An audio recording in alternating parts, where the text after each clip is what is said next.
Hello, my name is Dr. Julio Gonzalez and welcome to the Federalist Pages, where today I want to talk to you about my latest addition to the list of idiotic Democrats. And this time the honor goes to one Senator Ed Markey, who is a senator from Massachusetts.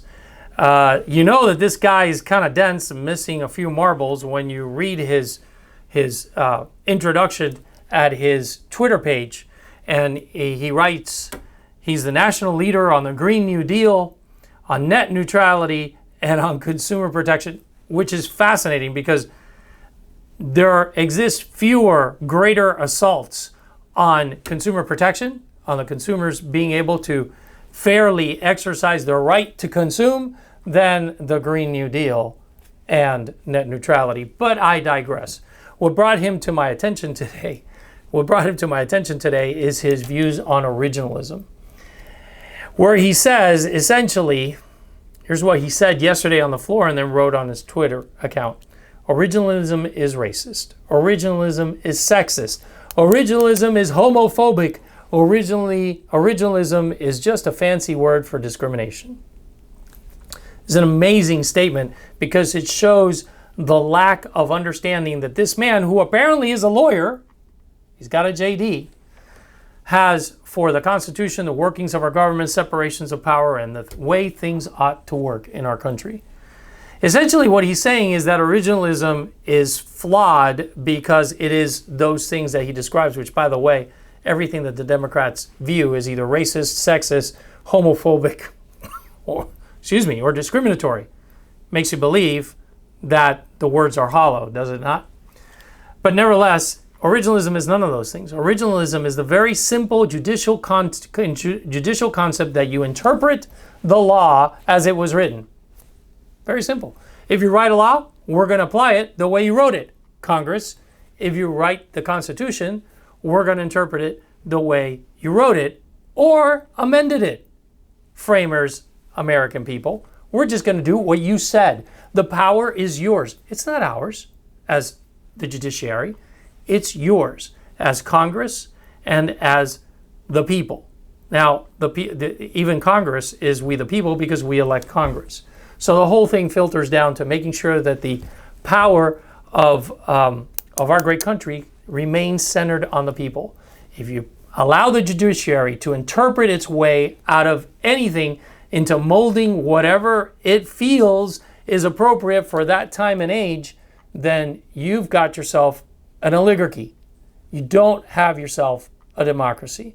And everything that we pass is a trial balloon to see if the judiciary likes it or not. And obviously, it appears that Mr. Markey doesn't understand this. One more point. Two more points, actually. It's really interesting because he says it has become, originalism, it has become a haze for conservatives to accomplish what they could not accomplish at the ballot box.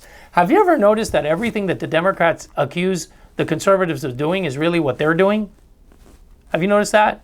And this is just another example. No, Senator, what was accomplished, what was written is what was accomplished at the ballot box. That's what was accomplished at the ballot box. What you progressives are doing are trying to change what was passed at the ballot box by having the judiciary change it for you so you can bypass the electorate. I mean,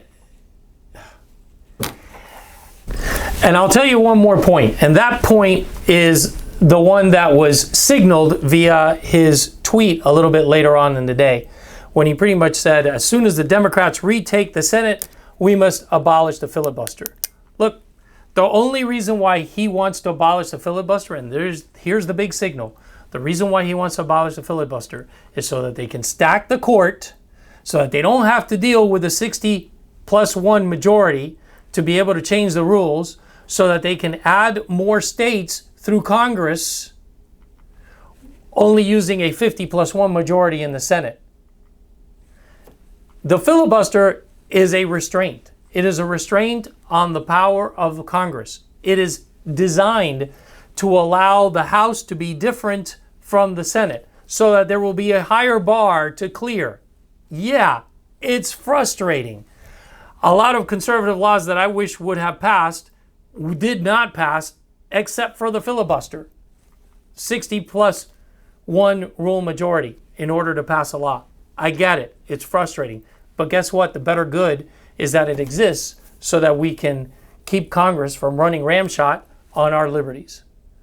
So yes, be very leery of this recommendation made by the very brilliant Senator Markey when he says that he wants to abolish the filibuster. It is not done for the greater good.